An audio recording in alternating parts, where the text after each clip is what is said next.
మన మధ్యలో బి గంగాధర్ గారు ఉన్నారు. వీళ్ళు ఏలూరులో ఉంటారు. గత కొద్ది రోజుల నుంచి, కొన్ని సంవత్సరాలు, 2-3 సంవత్సరాల నుంచి దేవుని సన్నిధికి వస్తూ ఉన్నారు. నాకు ఈ మధ్యలో పరిచయం, అంత క్రితం వస్తున్నారేమో కానీ నాకు అంత బాగా పరిచయం లేదు. ఈ మధ్యలో వీళ్ళు కొద్ది నెలల క్రితం నుంచి నాకు కొంచెం పరిచయం అయ్యారు. రాత్రికాల సమయంలో వచ్చి ఫాదర్ గారు మాట్లాడాలి అంటే రండి మాట్లాడండి అని చెప్పాను. ఏంటంటే మరి సహోదరుడు మరి గొప్ప సాక్ష్యం పంచుకున్నాడు. ఏంటంటే ఒకప్పుడు తను చెప్తున్నమాట, అంటే మందులు పెట్టి కొనుక్కోలేని రక్షణ, మరి లేకపోతే బంగారం పెట్టి కొనుక్కోలేని రక్షణ దేవుడు మనకి ఎలా ఇస్తాడనేది ఈయన గొప్ప సాక్ష్యం. చాలామంది భర్తను మార్చుకోవటానికి ప్రయత్నం చేస్తారు, చాలామంది భార్యలను మార్చుకోవటానికి ప్రయత్నం చేస్తారు కానీ మారరు. చాలామంది బిడ్డలను మార్చుకోవటానికి ప్రయత్నం చేస్తారు కానీ మారరు. చాలామంది తల్లిదండ్రులను మార్చుకోవటానికి ప్రయత్నం చేస్తారు కానీ మారరు. దేవుని కృప గొప్పది. ఒక భయంకరమైన స్థితిలో నుంచి మనం బయటికి వచ్చామంటే దేవుని కృప ఎంత, దేవుని ప్రేమ ఎంత గొప్పదో మీరందరూ కూడా తెలుసుకోవాలి. సహోదరుడు చెప్పిన సాక్ష్యం ఏంటంటే, ప్రతిరోజు 1000 రూపాయలు తను తాగిస్తూ ఉండేవాడు. అంటే తనతో పాటు తన స్నేహితులు తాగుతూ ఉండేవాడు. ఉదయమే 4 గంటలు లేచి వాళ్ళు ఉండే ఏరియాలో బారు అంటేనా వైన్ షాప్ ఉండేదంట. 4 గంటలకు వెళ్ళి ఒక బాటిల్ తెచ్చుకుని 4 గంటలకు తాగి మళ్ళీ పనికి వెళ్ళేటప్పుడు తాగేసి వెళుతూ ఉండేవాడంట.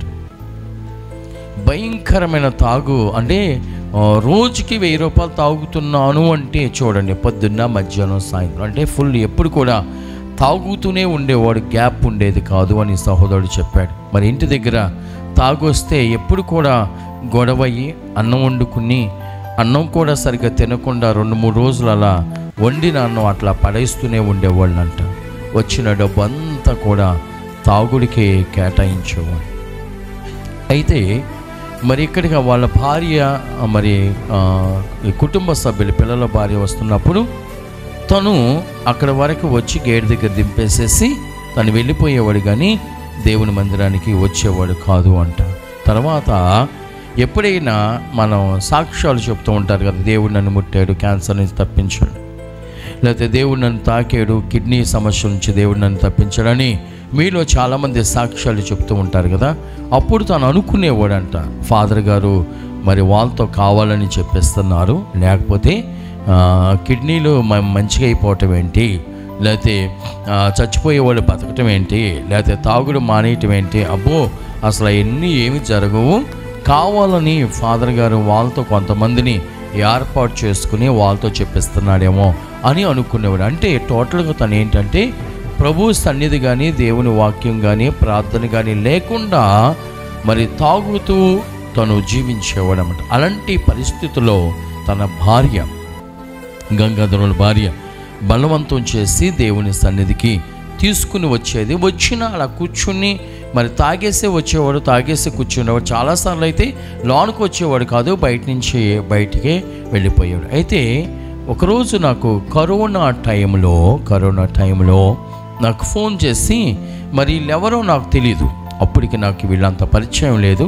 ఫోన్ కాల్స్ మాత్రం రిసీవ్ చేసుకున్నాను. ఫోన్ కాల్ వచ్చింది. ఏంటమ్మా అంటే, ఇతనికి టైఫాయిడ్ వచ్చింది అని వాళ్ళ భార్య చెప్పింది. ఏమా టైఫాయిడ్ అంటే, కరోనా టైంలో టైఫాయిడ్ వచ్చిందండి, చాలా ఇబ్బందిగా ఉంది, చాలా ముదిరిపోయినట్టుంది టైఫాయిడ్ అని చెప్తే, నేను నన్ను అనిపించేదాన్ని, ఈ రోజులో టైఫాయిడ్ ఏంటి, టైఫాయిడ్ కాదు ఏం కాదు, వెళ్ళి కరోనా టెస్ట్ చేయించుకోండి అంటే, లేదండి డాక్టర్ దగ్గరికి వెళ్తే డాక్టరు బ్లడ్ చెకప్ అయ్యి చేసి టైఫాయిడ్ అన్నాడు, కరోనా అని చెప్పలేదంటే, అట్లా లేదు మీరు కరోనా టెస్ట్ మాత్రం ఖచ్చితంగా చేయాలి. అప్పటికే బిడ్డకు ఆయాసం, ఆక్సిజన్ లెవెల్ డౌన్ అయిపోయింది, స్టాచురేషన్ కూడా తగ్గిపోయింది, చాలా ఇబ్బంది పడిపోతున్నాను. నేను కరోనా టెస్ట్ చేయించమన్నప్పుడు కరోనా టెస్ట్ చేస్తే మరి కరోనా సీరియస్గా ఉంది అని ఆ టెస్ట్లో వచ్చిందనమాట. అంటే ఆక్సిజన్ లెవెల్ డౌన్ అయిపోతుంది, మామూలుగా స్టాచురేషన్ రేట్ పర్సెంటేజ్ కూడా డౌన్ అయిపోతుంది. కాబట్టి అప్పుడు కరోనా అని చెప్పినప్పుడు నాకు ఫోన్ చేసి, ఫాదర్ గారు కరోనా వచ్చిందండి, చాలా సీరియస్గా ఉంది, ఆయాసం వస్తుంది, మీరు ప్రార్థన చేయండి అని నాతో ప్రార్థన చేయించుకున్నాను. దేవుని బిడ్డలారా, ఏంటంటే అప్పటికి నాకు వీళ్ళెవరో తెలీదు, చాలా ఫోన్ కాల్స్ వస్తున్నాయి. నేను అందరికీ ఫోన్ చేస్తున్నాను, హాస్పిటల్కి వెళ్ళండి అని చెప్తున్నాను. మేము 24 గంటల ప్రార్థన ఇక్కడ చేస్తూ ఉన్నాం. దేవుడు గొప్పోడు. ఇక్కడ చేసిన ప్రార్థన ఖచ్చితంగా దేవుడు వింటాడు. ఎంతోమంది రోగులను దేవుడు స్వస్థపరిచాడు, ఎంతోమంది బలహీనులకు దేవుడు బలాన్ని ఇచ్చాడు, ఎంతోమందికి తాగుబోతులకి దేవుడు ఇక్కడికి వచ్చిన తర్వాత రక్షణనిచ్చాడు. మరి వీళ్ళు కంగారుగా ఆశ్రయం హాస్పిటల్కి, అప్పటికి ఇక్కడ వేరే హాస్పిటల్లో చూపిస్తే అక్కడ ఆక్సిజన్ లెవెల్ డౌన్ అయిపోయిందండి, చాలా సీరియస్గా ఉన్నాడు అని చెప్పినప్పుడు మరి ఇమీడియట్గా నాతో ప్రార్థన చేయించుకుని ఆశ్రమ హాస్పిటల్కి తీసుకుని వెళ్ళారన్నమాట. అప్పటికే బాగా సిక్ అయిపోయాడు, ఆయాసంతో ఉన్నాడు, చాలా బలహీనం అయిపోయి ఉన్నాడు.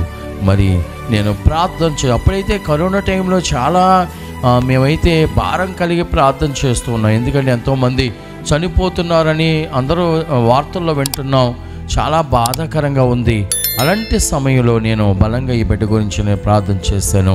మరి ఆశ్రమ హాస్పిటల్కి వెళ్ళినప్పుడు అక్కడ జాయిన్ చేసుకునే ముందు మళ్ళీ వాళ్ళందరూ కూడా టెస్టులు చేస్తే ఇక్కడ 60% 70% స్టాచ్యురేషన్ రేటు 60% 70% ఉన్నది.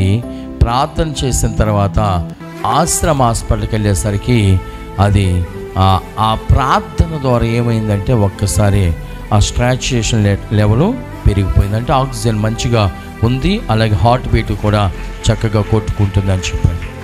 భయంతో వెళ్ళిన వాళ్ళు అలా చెప్పేసరికి అమ్మ హాస్పిటల్లో జాయిన్ చేయాల్సిన అవసరం లేదు, మీరు ఇంటికి తీసుకుని వెళ్ళిపోయింది, మీరు జాయిన్ చేయాల్సిన అవసరం లేదు, ఇంటికి తీసుకుని వెళ్ళిపోయింది, ఇంటి దగ్గర ఉండి మందులు వాడండి, లేకపోతే అక్కడ వేరే చిన్న హాస్పిటల్ ఉంటాయి అక్కడ తీసుకుని వెళ్ళండి అని ఆ డాక్టర్లు చెప్పి ఇంటికి పంపించేశారు. తర్వాత ఇంటికి వచ్చిన తర్వాత ఇంటి దగ్గర మందులు వాడి దేవుని మహాకృపను బట్టి స్వస్థతను పొందుకున్నారు. ఇక్కడ గమనించాల్సింది ఏంటంటే ఫస్ట్ చాలా సీరియస్గా ఉంది, ఆక్సిజన్ లెవెల్ అవన్నీ కూడా చాలా సీరియస్ కండిషన్లో ఉన్నాయి. ఎప్పుడైతే ప్రార్థన చేయించుకుని ఆశ్రమ హాస్పిటల్కి వెళ్ళారో అప్పుడు మళ్ళీ ఆ లెవెల్స్ అన్ని నార్మల్ స్టేజ్కి వచ్చేసినాయి అని సహోదరుడు చెప్తున్నాడు.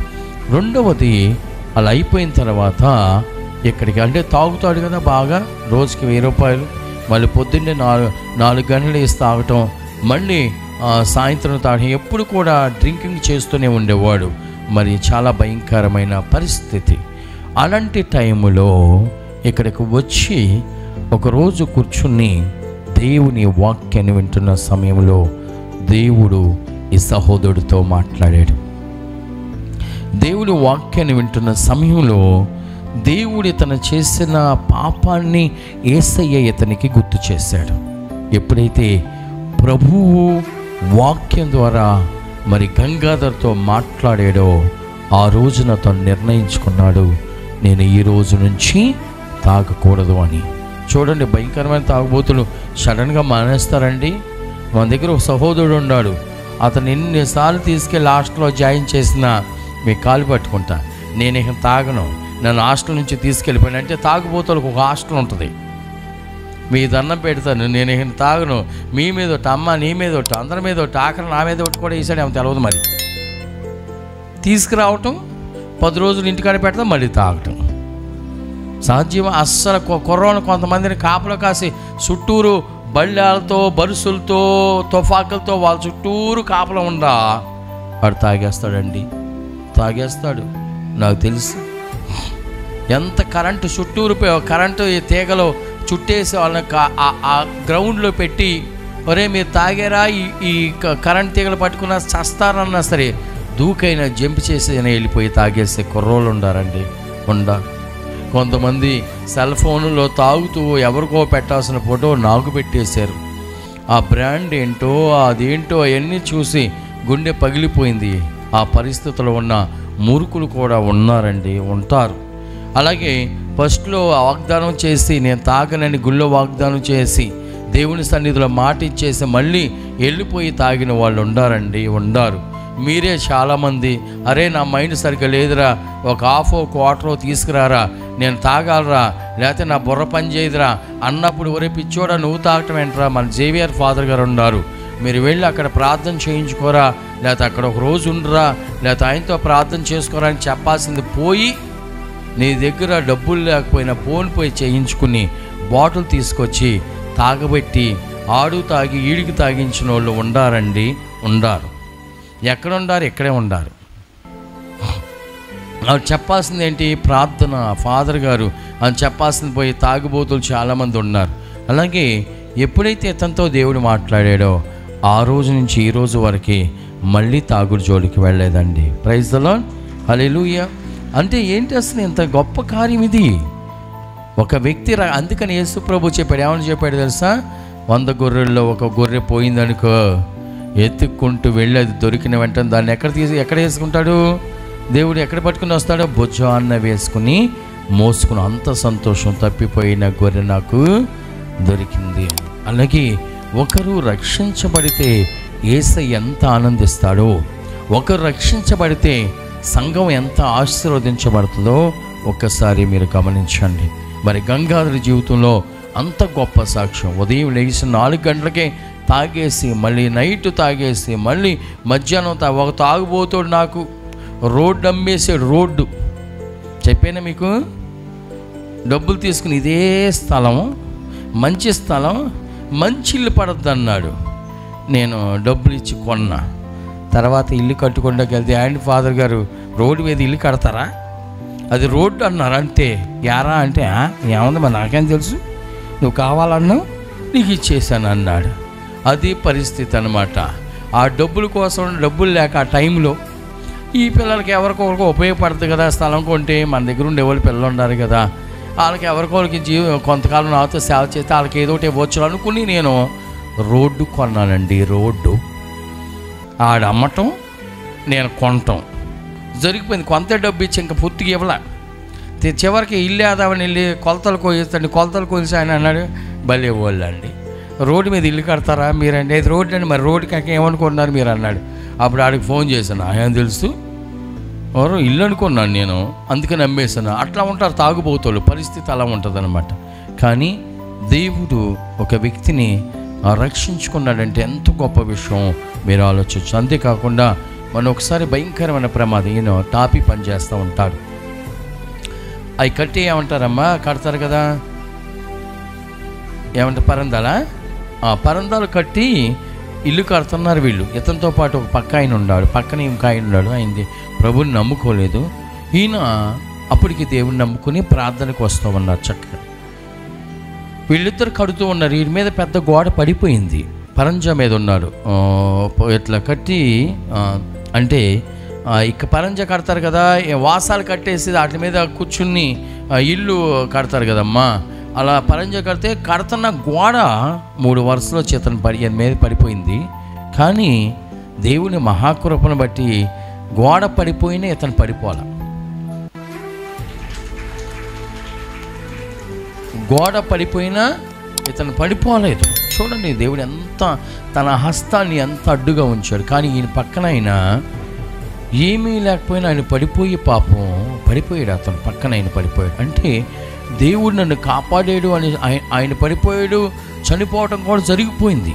ఆయన పడటం, బొరకే దెబ్బ తగలటం, తర్వాత మేము ప్రార్థన చేస్తే చక్కగా మళ్ళీ ఊర్లోకి వచ్చి తిరిగాడు అతను. కానీ ఆయన ప్రభువుని నమ్ముకోవాలి. మళ్ళీ అక్కడికి వెళ్తాం, ఎక్కడికి వెళ్తాం, ఏవో చేశారు, తర్వాత చనిపోయాడని చెప్పారు. కానీ ఈయన ఒకటి చెప్తున్నాడు, వాళ్ళందరూ కూడా ఏదో పలుకుతుంటే ఆయన పడిపోయినప్పుడు ఈయన మాత్రం యేసయ్య యేసయ్య ఈ బిడ్డని కాపాడంట. అప్పుడు కోమలోకి వెళ్ళిపోయిన ఆయన పలికాడంట. తర్వాత మేము ప్రార్థన చేసాం, చక్కగా వచ్చి తిరుగుతూ ఉన్నాడు. కానీ ఏనాడు కూడా యేసయ్యని అతను నమ్మల. దేవుడు నాకు స్వస్థత చేకూర్చాడు. ఇంకా ఆయన గురించి అక్కడ పక్కన పెడితే చూడండి, అతను పక్కనైనా పడిపోయి చనిపోయాడు. కానీ యేసయ్యను నమ్ముకుని మారు మనసు పొందిన ఇతన్ని దేవుడు కాపాడాడండి. మారు మనసు పొంది అంటే సమస్తాన్ని విడిచిపెట్టేశాడు యేసయ్య కోసం. తాగుడు, ఇంకా నేను తాగకూడదు, దేవుడికి మాట ఇచ్చాడు, అదే మాట పైన నిలబడ్డాడు.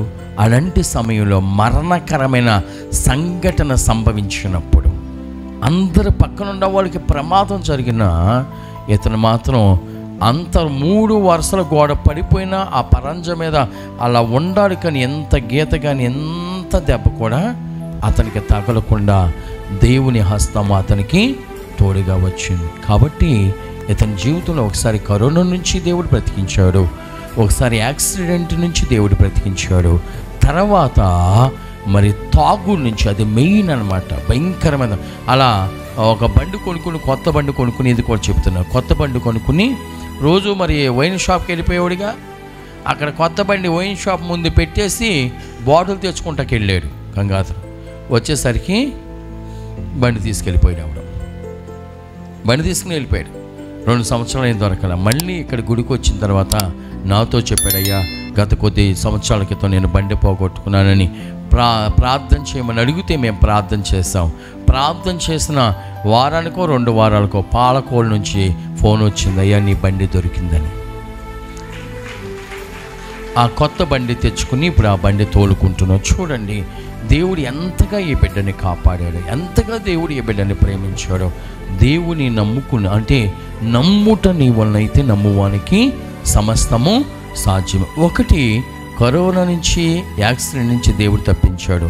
అంతకంటే భయంకరమైన ఘోరాల నుంచి దేవుడు ఎలా తప్పించాడు? తాగుబోతు తను, అంటే తను తాగటం వల్ల తను, తన భార్య, తన అమ్మ, లేకపోతే వాళ్ళ కుమారుడు, వీళ్ళందరూ సఫర్ అయిపోయేవాళ్ళు.